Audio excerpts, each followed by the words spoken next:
In the rolling farm country of southeastern Pennsylvania, the people who came to be called the Pennsylvania Dutch built one of the most productive agricultural traditions in American history. They were German-speaking settlers from the Rhine Valley, plain people and church people both, and across 3 centuries they refined a way of farming, cooking, and household management that produced extraordinary abundance from ordinary land. Here is what the food magazines miss. The Pennsylvania Dutch tradition was not just about scrapple and shoofly pie. It was a complete system of farm, kitchen, and household, deeply practical and beautifully integrated. Number 11 on this list could feed a large family from a small farm. Number 4 was the preservation method that filled a cellar with food no grocery store could match. These 25 secrets weren't lost everywhere. They survive in Lancaster County kitchens and Plain-Sec communities, and they deserve to be remembered widely. Before we start, hit subscribe. Let us count down. Number 25. The Pennsylvania Bank Barn. Your Pennsylvania Dutch great-grandfather built his barn into the side of a hill, with the lower level for livestock and the upper level accessible by a built-up ramp for wagons. This brilliant design heated the lower level from the animal's body heat in winter and stored hay and grain dry above. Number 24. The summer kitchen separate from the house. The hot work of summer cooking and preserving was done in a separate building or wing, keeping the main house cool through the worst heat. Your great-grandmother worked the summer kitchen for canning, butchering, and big meals, and the house stayed livable. Number 23. The Garden of 7 Sweets and 7 Sours. Pennsylvania Dutch table famously featured 7 sweet relishes and 7 sour pickles alongside any major meal, all preserved from the garden. Your great-grandmother kept the cellar full of these condiments, and a meal was not complete without the bright, sharp counterpoint they provided. Number 22. Apple butter cooked all day. The fall apple butter making was a community event, with copper kettles over wood fires stirred for hours until the apples reduced into thick, dark, spiced butter. Your great-grandmother put up gallons of it every fall, and it spread on bread through the whole year. Number 21. Sauerkraut by the crock. Shredded cabbage and salt in a stoneware crock, weighted under a stone, fermented into the sauerkraut that was a daily staple. Your great-grandmother kept multiple crocks going through fall and winter, and the kraut accompanied pork in 1,000 ways. Number 20. Scrapple from the hog's head. Nothing of the November hog was wasted, and the scraps and head meat were cooked with cornmeal and seasoning into scrapple, sliced and fried for breakfast through the winter. The skill turned what other cuisines threw away into a beloved daily food. Number 19. Smoked pork shoulder and ham. The hams and shoulders from the hog killing were salt-cured and slow-smoked in the smokehouse. And your Pennsylvania Dutch great-grandfather built smokehouses that produced hams of exceptional flavor and keeping quality. Number 18. Pickled eggs and pickled red beets. Hard-boiled eggs went into the brine left over from pickled red beets, taking on a deep magenta color and a tangy, sweet-sour flavor. Your great-grandmother kept jars of these in the cellar, and they were a beloved table standby. Number 17. Chow chow and the relish of everything. When the late garden produced its last odds and ends, your great-grandmother chopped and pickled them all together in a chow chow, a sweet-sour relish of every kind of vegetable that ate its way through the small leftover harvest and made winter eating brighter. Number 16. The bread oven outside the house. Many Pennsylvania Dutch homes had an outdoor brick oven for the weekly bread baking. The oven was fired with wood until the bricks glowed, then swept clean and loaded with loaves that baked in the stored heat, followed by pies, puddings, and dried fruit as the heat slowly fell. Number 15. The dough trough and the weekly baking. Your great-grandmother mixed enormous batches of bread dough in a wooden dough trough, kneading enough loaves to feed the family for a week. The dough rose in the trough, was shaped and baked in batches, and the bread carried the family from one baking day to the next. Number 14. Noodles rolled and cut by hand. Pennsylvania Dutch noodles, rich with egg yolks and cut by hand from thin-rolled dough, were a staple of every kitchen.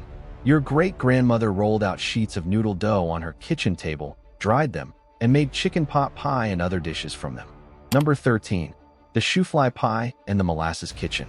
Molasses was a Pennsylvania Dutch staple, and the shoofly pie, layered with crumb topping over a wet molasses bottom, was a Sunday breakfast classic. The molasses sweetened the kitchen across the year in pies, cakes, and cookies. Number 12. Funnel cake and fastnacks. Your great-grandmother made funnel cakes for fair days and fastnacks for Shrove Tuesday, deep-fried doughs that marked seasonal occasions. Number 11. The kitchen garden of intensive production. The Pennsylvania Dutch kitchen garden was a model of intensive cultivation, producing more food per square foot than most modern gardens manage. Your great-grandmother grew rows of beans, peas, onions, lettuce, carrots, beets, cabbages, and herbs, feeding the family fresh through the season and filling the cellar for winter. Number 10. The orchard and the cidering.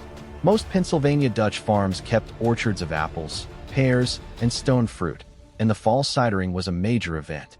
Your great-grandfather pressed sweet cider for drinking fresh, and some of it became hard cider and vinegar that lasted the year. Number 9. The hex signs and the painted barn. The famous hex signs on Pennsylvania Dutch barns combined folk art with protective tradition.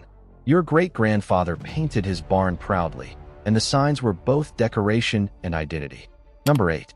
The quilts and the dower chest.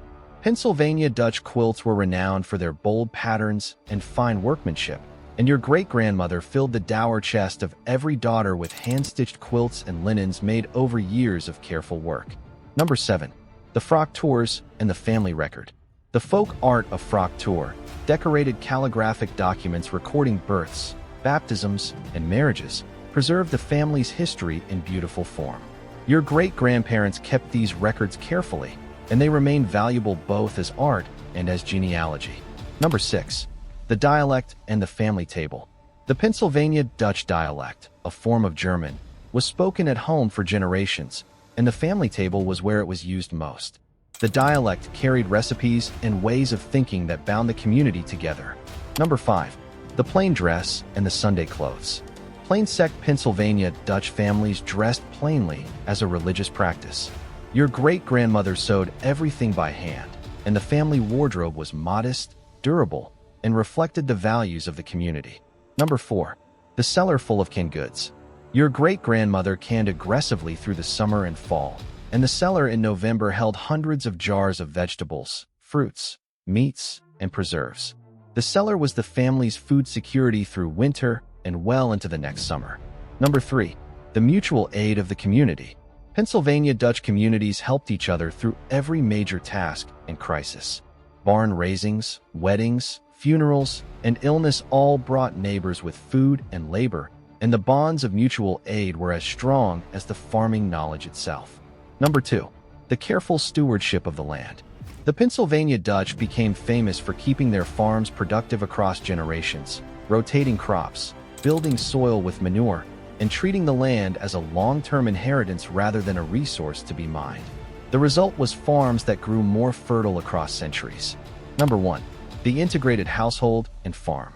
Above all, the Pennsylvania Dutch tradition tied house, garden, barn, orchard, smokehouse, summer kitchen, and cellar into a single integrated system where everything supported everything else. The whole farm worked as one machine, and the people who ran it knew every part of it. That integration is the deepest secret of the tradition, and it produced abundance, beauty, and stability across 3 centuries. The forgetting has come slowly, and not as completely as elsewhere. The Pennsylvania Dutch traditions survive in Lancaster County kitchens and in plain-sect communities, but the broader American world has largely lost the knowledge of how to integrate farm and home this completely. Here is your challenge. Pick one, just one. Make a real apple butter this fall. Plant an intensive kitchen garden next spring. Try shoofly pie or chow chow at home. Tell me in the comments which one you'll try, and tell me if your people came from the Rhine Valley to Pennsylvania, because somebody in your tree may have known every secret on this list. That knowledge did not die. It just went quiet. It is time to start listening again.